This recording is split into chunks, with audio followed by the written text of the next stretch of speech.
Gravação iniciada, presidente. Obrigada, bom dia a todos. Chegamos, estamos no ar para mais uma sessão, agora das reuniões de outubro, a sessão do dia 6 de outubro, na parte da manhã. Vamos dar início com o processo de número 35, de relatoria da conselheira Amélia. Tem patrono presente, Isaías? É Unimed. Sim, doutor, o patrão está presente. Então você pode já chamar o patrono, por favor? Ok. Obrigada. Item 35 da pauta. Doutora Tereza Mourão, seu processo será julgado agora. Favor verificar a mensagem privada no chat. Item 35 da pauta. Doutora Tereza Mourão, seu processo será julgado agora. Favor verificar a mensagem privada no chat. Patrono convocado, presidente.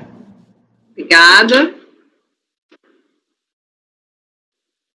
Bom dia. A senhora pode abrir a câmera? Bom dia. Bom dia. Bem-vinda ao colegiado da primeira turma da Câmara Superior de Recursos Fiscais. Relatora, por favor, a senhora está com a palavra. Bom dia a todos. Trata-se de um recurso especial da contribuinte, né, contra o acórdão em que foi afastada a preliminar de nulidade negado provimento de recurso voluntário, acórdão 401000498. Colacionei aqui a emenda. Houve oposição de embargos, né, primeiramente pelo contribuinte, conhecidos e providos nos seguintes termos da emenda. Ele foi conhecido, foi acolhido com efeitos infringentes, né. Posteriormente, a PGFN também opôs embargos, que também foram acolhidos para sanar a obscuridade, só que aí sem efeitos infringentes. E depois, novamente, opostos novos embargos pelo contribuinte, para retificar inconsistências apuradas no curso do julgamento. Parte foi conhecida e parte não foi conhecida. Aqui o desenrolar aqui das decisões no início foi meio conturbado, mas eu acho que o cerne da questão não é tão complicado. Então, inconformado, o contribuinte opôs recurso especial, alegando divergências jurisprudenciais com relação, às exclusões permitidas às operadoras de plano de saúde em razão de repasses realizados a terceiros com responsabilidades cedidas e eventos que não integram a base de cálculo da COFINS nos termos do parágrafo 9º e 9º-A da Lei 9.718. E 2, a possibilidade de argumentar fatos novos posteriormente à impugnação. Em despacho de admissibilidade, o recurso da contribuinte ele foi admitido somente com relação ao primeiro item. Foram trazidos aqui os acórdãos 3302002776 e 1301002367, aqui o correto é o 3301002367. Na hipótese dos autos, né, o parágrafo 9º-A teve por bem explanar de forma clara e afastar qualquer dúvida a respeito do conceito das indenizações passíveis de dedução da base de cálculo do PIS da COFINS. Não houve nesse contexto uma inovação legislativa, mas a introdução de norma que, segundo o próprio dispositivo esclarece, tem por objetivo o efeito de interpretação. Então, a conclusão foi, diante do exposto, é de rigor o provimento integral do recurso por força do que determina o artigo 3º, parágrafo 9º-A da Lei 9.718, com redação dada pela Lei 12.873/2013. Deve-se reconhecer a legitimidade da dedução das indenizações correspondentes aos eventos ocorridos, de que trata o inciso 3 do parágrafo 9º, mais precisamente ao total dos custos assistenciais decorrentes da utilização pelos beneficiários da cobertura oferecida pelos planos de saúde, incluindo-se nesse total os custos de beneficiários da própria operadora e os beneficiários de outra operadora atendidos a título de transferência de responsabilidade assumida, face-se assim integralmente presente exigência. Então, os dois paradigmas estão presentes, elementos suficientes para que a divergência de interpretação acerca da possibilidade de aplicação imediata da Lei 12.873. Há de se observar que a divergência é obtida pela decisão de se aplicar a lei nova interpretativa a fatos pretéritos, apesar dos paradigmas serem possíveis a edição da 12.873 e a decisão ser anterior ao que está em balanço, não é possibilidade de retroação da lei quando já proferido julgamento de primeira instância, entendo que a matéria tenha sido pré-questionada, embora exceda embargos declaratórios e constatada a divergência de entendimentos, uma vez que a introdução do parágrafo 9º-A no artigo 3º veio pacificar a duplicidade de teses a respeito do tema. Estou certo de terem sido atendidos os requisitos regimentais para admissibilidade do recurso nessa parte, por isso dou seguimento à matéria. Então, esse foi o despacho de admissibilidade. A PGFN, ela foi devidamente intimada, apresentou as devidas contrarrazões, pugnou em síntese pela manutenção do recorrido, porém nada menciona acerca da própria aplicação do parágrafo 9º da 9718. Então, sinteticamente, esse foi o relatório. Ok, obrigada, relatora. Doutora, vou marcar seu tempo aqui, tá? Vou iniciar, a senhora está com a palavra. Bom dia, senhores conselheiros. Esse é um assunto muito recorrente nesse conselho, em que pese pouco recorrente nessa turma, por se tratar de dedução de base de cálculo de operadora com relação a PIS e COFINS, estão usualmente enfrentados pela terceira turma da Câmara Superior. Mas eu gostaria de recapitular o que ocorreu nesse processo, para que a gente possa compreender, inclusive, que as contrarrazões da Procuradoria, como a própria relatora adiantou, não enfrentou o tema. A Unimed Ponte Nova recebeu um auto de infração em 2003, exigindo diferenças de COFINS do período de 98 até 2003. Foi apresentada impugnação que subdividiu a argumentação em duas causas de pedir distintas. Uma com relação à não incidência da COFINS sobre a prática de ato cooperativo, e outra distinta e autônoma, que, considerando a sua realidade de operadora de planos de saúde, independente de ser cooperativa, não se tributa nessa entidade a integralidade do que se recebe, porque por anos a Receita Federal perpetuou um entendimento restritivo a respeito da interpretação do parágrafo 9º do artigo 3º da Lei 9.718, que sempre reconheceu que são deduzidos da base de cálculo do PIS e da COFINS os valores decorrentes do atendimento de beneficiários próprios e de outras operadoras, atendimentos de saúde, provisões técnicas, corresponsabilidades cedidas, valores repassados para hospitais, laboratórios, valores repassados para outras operadoras, porque eu sou intermediadora. Eu não me remunero sobre o valor integral dessas mensalidades. Em decisão de primeira instância da DRJ, houve o reconhecimento desse ajuste de base de cálculo para competência de 2002, tendo deixado de aplicar essa dedução por uma suposta ausência de comprovação com relação ao período de 2003. É importante destacar que o período de janeiro de 98 a dezembro de 2001 foi objeto de parcelamento e não está sendo discutido mais nesse processo. Apresentado o recurso pela operadora de plano de saúde, pela Unimed Ponte Nova, novamente foram tratadas essas duas causas de pedir distintas. Uma que é a não incidência sobre a prática do ato cooperativo e outra que são os ajustes de base de cálculo de operadora. E essa decisão de segunda instância foi proferida antes da mudança de entendimento desse conselho com relação à extensão dessas deduções.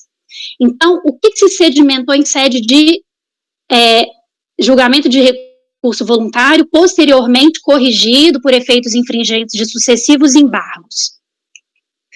Não se tributam valores recebidos que não se refiram a efetivo faturamento, e aí nós estamos falando de inconstitucionalidade do parágrafo 1º do artigo 3º da 9718, que foi sedimentado pelo STF, para todas as pessoas jurídicas que estão na apuração cumulativa do PIS e da COFINS.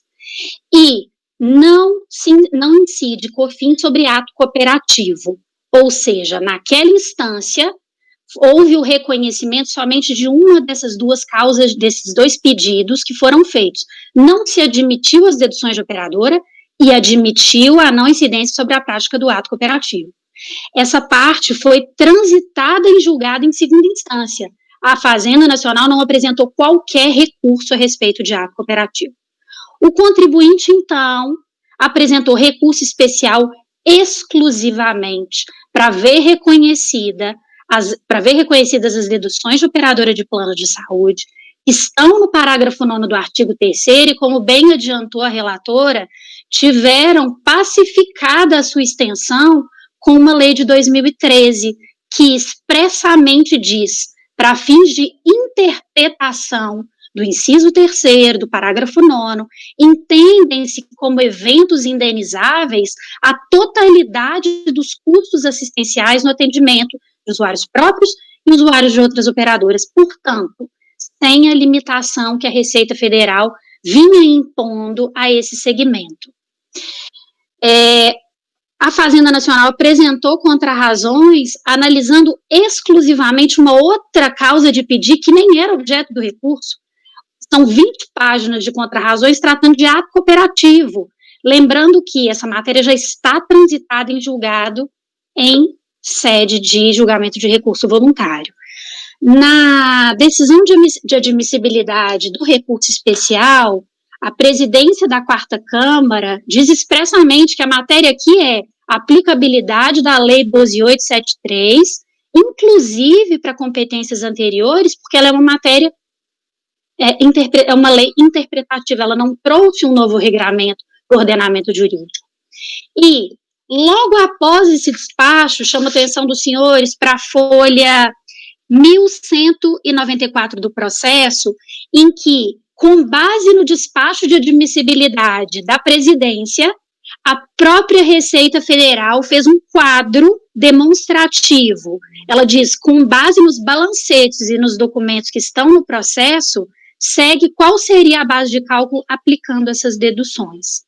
Então, não há nenhuma controvérsia junto à Receita Federal de que essas deduções estão comprovadas. Inclusive, esse termo de verificação fiscal liquida quais são esses valores. E o objeto desse recurso especial é justamente reconhecer aquelas deduções que já foram quantificadas pela Receita Federal logo após o despacho de admissibilidade do recurso especial. É importante apenas destacar a eventual decisão com relação a esse recurso especial, ela se somará a outros êxitos já obtidos em segunda instância, que dizem respeito à não incidência sobre receitas estranhas ao conceito de faturamento e não incidência sobre o ato cooperativo, mas essas matérias não são objeto desse recurso especial. Nesse sentido, requer-se provimento do recurso para que se admitam essas deduções ainda não aplicadas e ainda pendentes de reconhecimento administrativo, mas que já estão, já é matéria incontroversa do ponto de vista probatório, tendo em vista o termo de verificação fiscal da de folhas 1194. É o que se requer. Ok, obrigada. Antes de passar a palavra à conselheira Amélia, conselheiro Caio, por favor. Obrigado. Eu gostaria de aventar uma questão de ordem, presidente. Pois não. Eu estou analisando os autos. O que me chamou a atenção é que o acordo de recurso voluntário foi proferido pelo 2º Conselho. E a causa versa somente sobre COFINS. E foi processado na competência do 2º Conselho, aí por um motivo que não está justificado depois do acórdão de recurso voluntário. Aqui, ó. Então, não, esclarecido aqui, o próprio... É que aqui foi estranho. Eles julgaram o mérito, então peço perdão, aqui está esclarecido, eles julgaram o mérito, só que mesmo julgando, no final ele fala, por oportuno, informo que os processos relativos a IRPJ, CS e COFINS foram julgados pela 3ª turma do 1º Conselho. Mas ele não fala nada, ele não determina, ele julga, mas depois simplesmente conclui, o IRPJ-CS, aí por despacho de um funcionário do CARF, né, do segundo falou encaminhe-se ao 1º Conselho. Ainda tem essa dúvida aqui, mas se vocês observarem a folha 331, ficou registrado isso, ele vem e julga, ok, entendo que a competência de julgamento, então tá certinho, peço perdão, feita aqui a conferência. Ok, doutor Caio, obrigada. Doutora Amélia, já está com a palavra, vamos em frente. Não, exatamente, tem uma resolução, né, da segunda, não, da terceira, deixa eu ver quem que era aqui, declinando a competência para o 1º Conselho. É que eu não coloquei as folhas aqui. Mas existe alguém do pessoal da terceira sessão declinando a competência para esta sessão aqui, tá? Posso prosseguir, então? Pode continuar, conselheira, pode continuar. Na parte que interessa, então, recurso especial, a gente está tratando aqui de um auto de infração de COFINS, insuficiência, recolhimento e contribuição, período de operação 98 de junho de 2003. Então, razões da autuação foram diversas, conforme a própria patrona descreveu, trataram dos temas mais comuns com relação às cooperativas, né? O fisco entendeu que a empresa seria uma empresa comercial, não podendo usufruir de privilégios de exclusão da base de cálculo do imposto de renda e contribuições federais. E lavrou presente auto de infração de COFINS, cujos valores tributáveis são totais das receitas mensais apuradas pela fiscalizada, excluídos os valores já oferecidos à tributação, conforme declarações do imposto de renda dos exercícios de 99 a 2003. Então, a DRJ, ela manteve em parte os lançamentos. Aí aqui ao final eu cito essa questão da competência, né? Houve também o resultado da diligência fiscal fazendo a segregação dos atos cooperativos e não cooperativos através do rateio de custos, e também a desistência parcial por adesão à anistia, envolvendo todos os débitos anteriores a dezembro de 2001, inclusive, né? Então, com relação ao conhecimento, não há nenhuma ressalva por parte da PGFN, então eu estou adotando as razões do despacho de admissibilidade. Posso passar ao mérito? Então, se o mérito com relação à aplicação dos ajustes estabelecidos pelo parágrafo 9º, artigo 3º, da Lei 9.718, na base de cálculo da COFINS, especificamente no período de janeiro a junho de 2003. Ressalta-se que tal parágrafo ele foi inserido pela Lei 12.873 de 2013, passando a Lei 9.718 a ter a seguinte redação. Então, aqui, para efeito de interpretação, o valor referente às indenizações correspondentes aos eventos ocorridos de que trata o inciso 3º do parágrafo 9º, entende-se o total dos custos assistenciais decorrentes da utilização dos beneficiários da cobertura oferecida pelos planos de saúde, incluindo-se neste total os custos de beneficiários da própria operadora e os beneficiários de outra operadora, atendidos a título de transferência de responsabilidade assumida. Então, tal matéria, normalmente julgada pela terceira sessão deste CARF, é totalmente pacífica, inclusive na Câmara Superior, no sentido de que a norma, a Lei 12.873 de 2013, é meramente interpretativa e, portanto, o ajuste lá previsto abarca a totalidade dos custos assistenciais, incluindo aqueles custos oriundos da própria operadora quanto de outra operadora. Então, aqui eu trouxe a colação o acórdão 9303.007.991, de 12 de fevereiro de 2019, da conselheira Érica Altran, que o recurso especial da contribuinte foi conhecido e provido por unanimidade de votos, e do mesmo grupo de cooperativa médica da recorrente, né?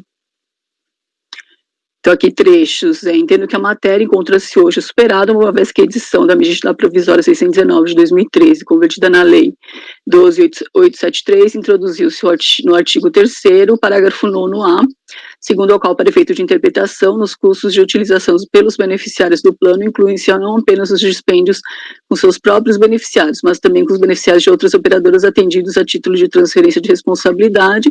A questão litigiosa não se resume apenas a essa matéria, eis a redação. E ela mesma já colacionou outras decisões, e eu também trago aqui uma mais recente, no mesmo sentido, de 11 de agosto de 2020, também do conselheiro e presidente em exercício Rodrigo da Costa Poças, também nesse mesmo sentido, né? Então, eu dou provimento ao recurso especial da contribuinte. Conheço e dou provimento, eu voto. Ok. Conselheira Edeli? Está muito lento para eu baixar os paradigmas, mas eu estou examinando, só quero colocar em debate a minha dificuldade. O acórdão recorrido, ele não se manifestou quanto à omissão. Então, eu estou com dúvida quanto ao pré-questionamento.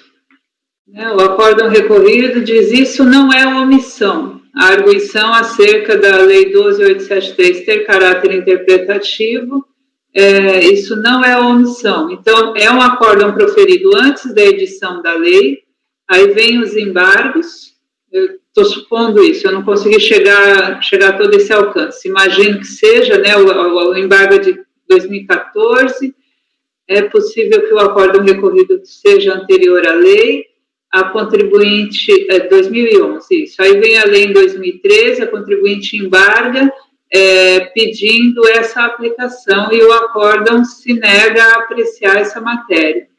Estou indo para o primeiro paradigma, que finalmente abriu, 2014, o acórdão 201, então certamente anterior.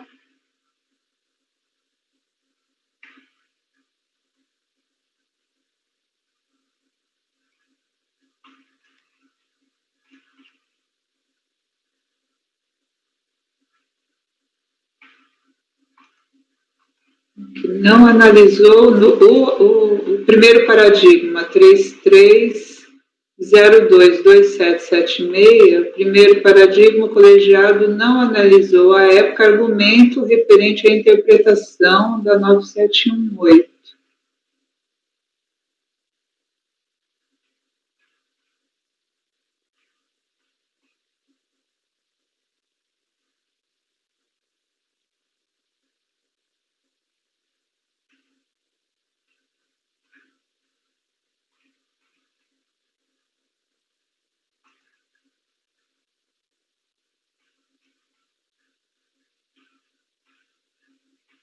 Não consigo ver aqui uma argumentação de dispositivo de interpretação e aplicação retroativa de dispositivo legal editado depois do julgamento. Aparentemente aqui é a apreciação de argumento que foi trazido em recurso voluntário. Precisaria ir para o segundo paradigma. Presidente, é seu critério, visto de mesa, ou se alguém puder me ajudar nessa análise. Os arquivos estão muito lentos aqui, eu estou com o meu... Pode falar, conselheira Lívia. Pode falar. Conselheira Lívia pode falar, está com a palavra. Eu estava na dúvida se o argumento era de aplicação interpretativa do dispositivo ou se era realmente de interpretação da 9718, do conceito de faturamento. Eu acho que a admissão foi nesse segundo sentido, não? Eu estou lendo o recurso especial da contribuinte, ainda que ela alegue, a admissão foi no sentido de que... cadê? Edeli, vou passar a palavra para a conselheira Amélia, tá? A relatora. Pode falar, conselheira. Eu entendi que foi no sentido da interpretação do parágrafo 9A, né, inserido em 2013 na conversão da medida provisória. Né?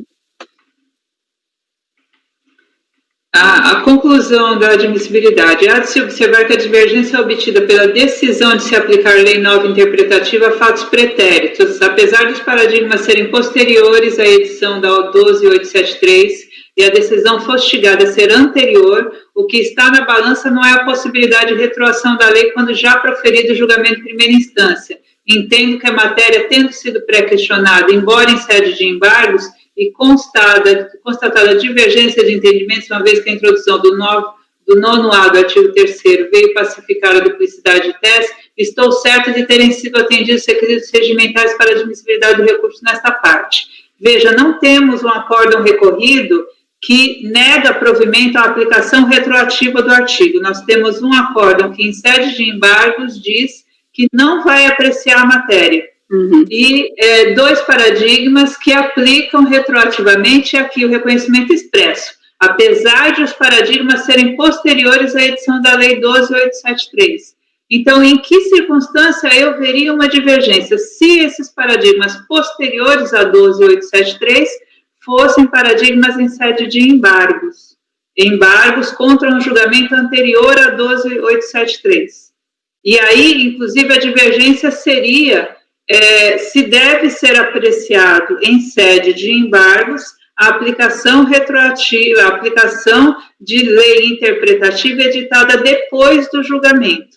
E nesse ângulo, o retorno, inclusive, nós não decidimos a matéria, determinaria, se fosse o caso, o retorno para o colegiado ACO. Então, eu estou com muita dificuldade de conhecer desse recurso frente a um acórdão que se negou a apreciar a omissão quanto à aplicação desse dispositivo editado depois do julgamento. E não consegui ainda ter o alcance completo dos paradigmas. O 33. Conselheira Lívia, pode falar, por favor. Se ele se negou a apreciar a omissão, ele disse que não está omitido. E por a leitura interpretativa, a coisa entra num looping, que você não sabe se você está interpretando a norma interpretativa ou a própria norma que ela interpreta. Por isso que eu acho que as coisas se integram e apesar dos acordos paradigmas falarem do artigo interpretativo, eles estão falando do interpretado também. Não, pode falar. Só um minuto, conselheira Deli, um minutinho. Conselheira América, pode falar. Esse primeiro acórdão paradigma, ele é um acórdão de embargos, né? Pode falar, conselheira Deli. Ele é um acórdão de embargos, é isso que eu não estou conseguindo ter o alcance pelo teor dele, porque ele é de 2014, o acórdão de embargos é de 2014, contra um acórdão do segundo conselho, então, certamente, nesse meio do caminho, houve a edição da lei de 2013. O que eu não estou achando nesse acórdão de embargos é essa aplicação da lei de 2013. Está me parecendo que tratou de uma outra legislação editada posteriormente.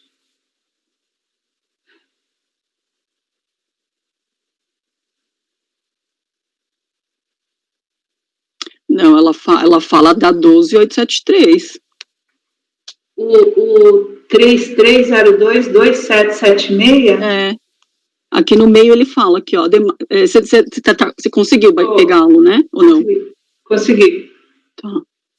Aqui, ademais, é necessário considerar que a hora embargante protocolou petições informando a publicação da lei 12873, que trouxe o novo dispositivo para o mencionado artigo, na página 11, com função interpretativa. Aí, no final, ele acolhe os embargos e dá provimento para cancelar o auto de infração.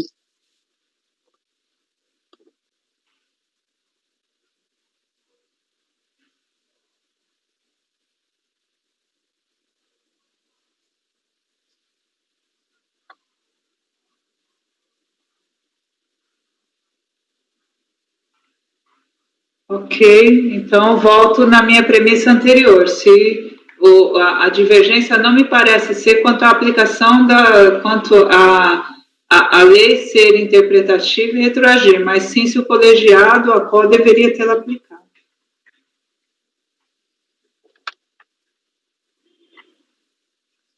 Então, reconheço a divergência, mas... Quer dizer, conheço em termos distintos da relatora, acompanho o conhecimento pelas conclusões, e aí não sei se já adianto o mérito, ou pode se... adiantar. Vamos votar o conhecimento, então, primeiro, que aí depois a gente passa para o mérito. Conselheira Deli, como vota no conhecimento?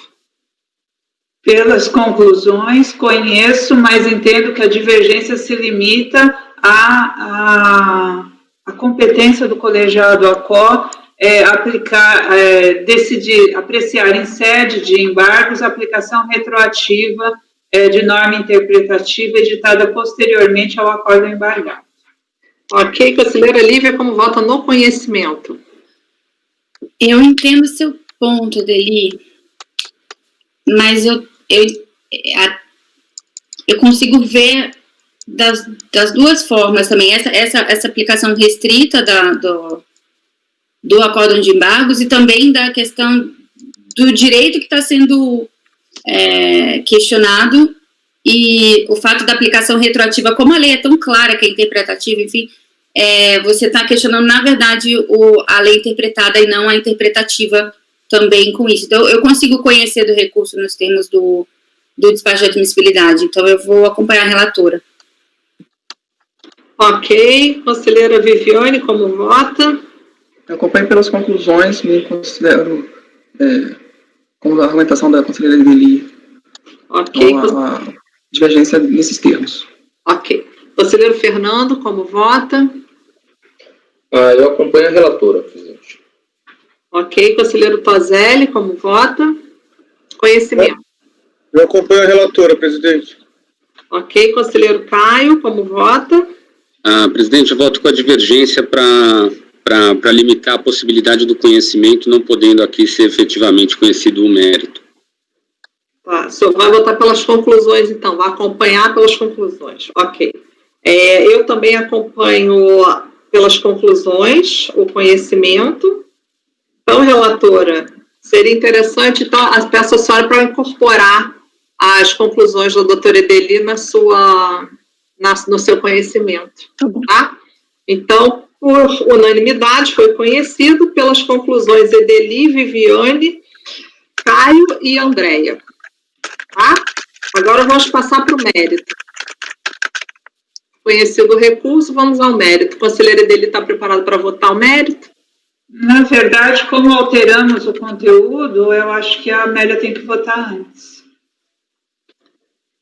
Conselheira Amélia, como a senhora vota no mérito? Então, para retorno dos autos, para dar provimento parcial, então, no caso, que eu estou até vendo aqui o pedido, né?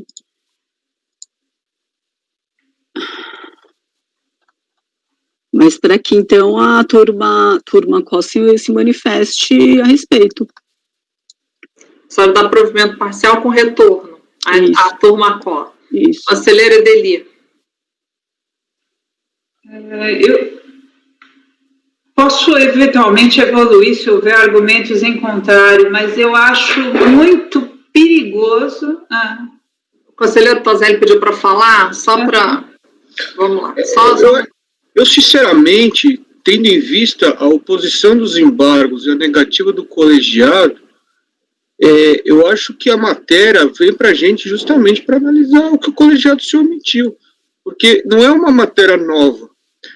Eu acho que o fato do contribuinte ter oposto os embargos e o colegiado ter afastado a omissão, fica estranho agora a gente mandar devolver para ele analisar justamente a omissão que ele falou que não tinha no acordo. Já acabou a fase de segunda instância. Vocês não acham que fica muito estranho devolver algo que o próprio colegiado disse que já resolveu porque não tinha uma omissão? Parece ficar um pouco estranho só isso. Conselheira Edeli, se a senhora quiser pedir vista de mesa, só fica à vontade. Conselheiro Fernando, pode falar. Eu também fico com a impressão que no acordo, nos embargos ali, quando o colegiado diz que ele não deve aplicar, na verdade, o que ele diz é que ele não deve aplicar. Né? Eu acho que não deve se pronunciar. Né? Mas quando ele diz que não deve se pronunciar, me parece aí que ele avança um pouquinho. Eu acho que não veria muito problema de apreciar o mérito diretamente aqui, não. Pode voltar, conselheira Edeli, pode falar. A resposta dos embargos foi: o contribuinte alega norma interpretativa. Os embargos se prestam à solução de omissão, contradição ou obscuridade. Na hipótese, referidos requisitos não se encontram presentes, não sendo dado ao julgador inovar no julgamento, salvo nas hipóteses previstas na lei processual. Eu interpreto esses termos no sentido de que o colegiado está dizendo: sou incompetente para, em relação a dispositivo editado depois do julgamento, inovar, né? Me manifestar sobre dispositivo legal editado depois do julgamento. E é essa a minha preocupação nesse contexto decisório. Isso entender que o colegiado tinha a obrigação de se manifestar sobre isso e ver, conselheiro Tozelli, quando enxergo a divergência sobre essa ótica, né, é justamente para dizer, para interpretar o dispositivo regimental de embargos e dizer como é que se deve proceder nessas circunstâncias, em termos gerais, para qualquer dispositivo. Quer dizer, depois de editado, depois de formulado o julgamento, eu fico aqui me lembrando, eu acho que eu já respondi embargos desse jeito, né?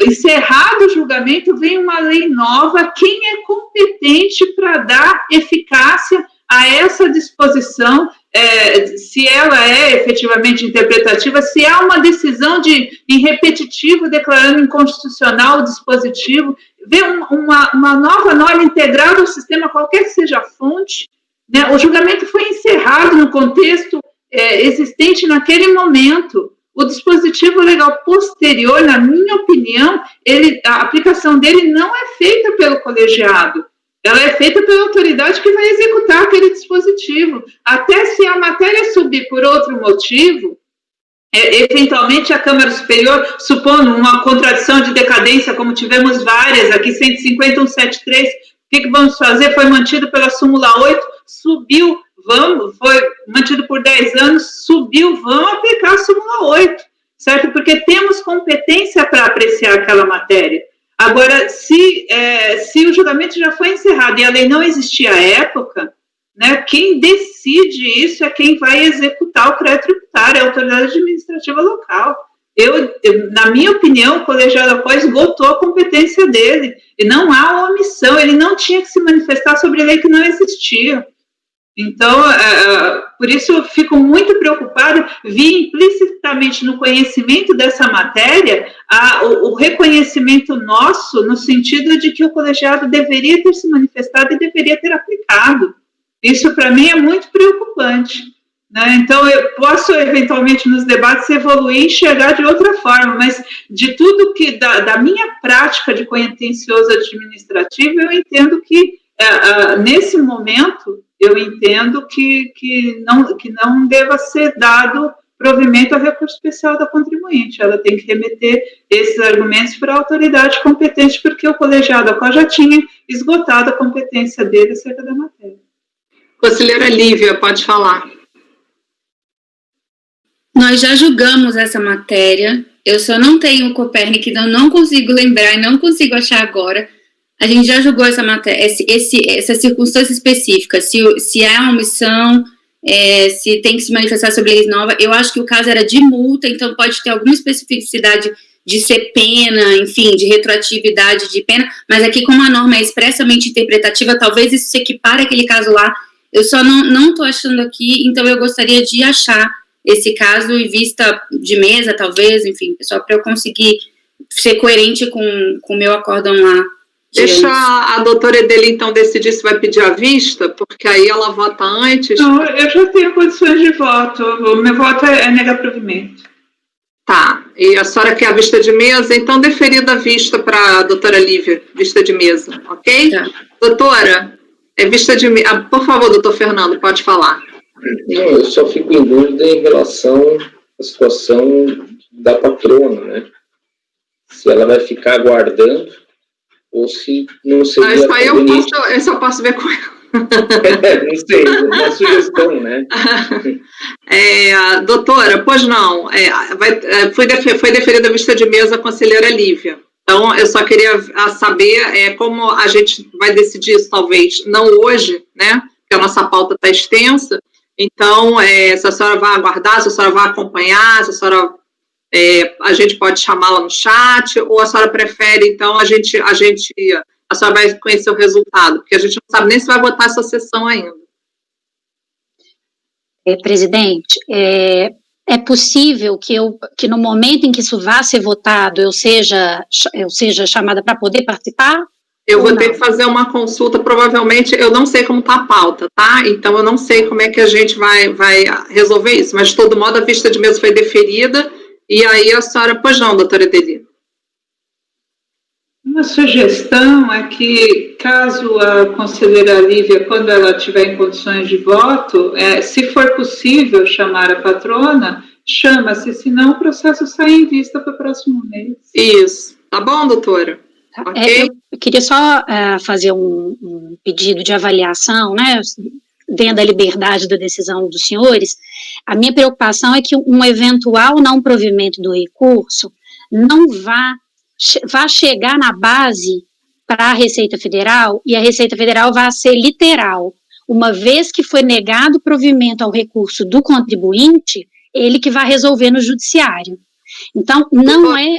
Doutora, só não é uma um preocupação. esclarecimento de fato. A senhora deixou sua preocupação, eu entendo, mas aí a gente já vai se estender numa discussão que a gente já deferiu à vista de mesa. Isso não é um esclarecimento de fato. O colegiado, ele precisa votar e ele é soberano para isso. Tá? Eu agradeço a sua participação e a gente vai ver como a gente vai fazer, se a gente ainda vota no dia de hoje, mas de qualquer maneira, o Isaías, ele tá no chat, a senhora, ele vai lhe dar um retorno, tá bom?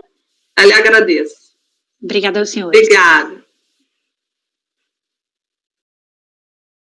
Bom, Isaías, continuando aqui, pode chamar o patrão do número 38. É o recorrente Produban. Doutora, podemos interromper a gravação juntos rapidinho? Ah, pois não, pode interromper.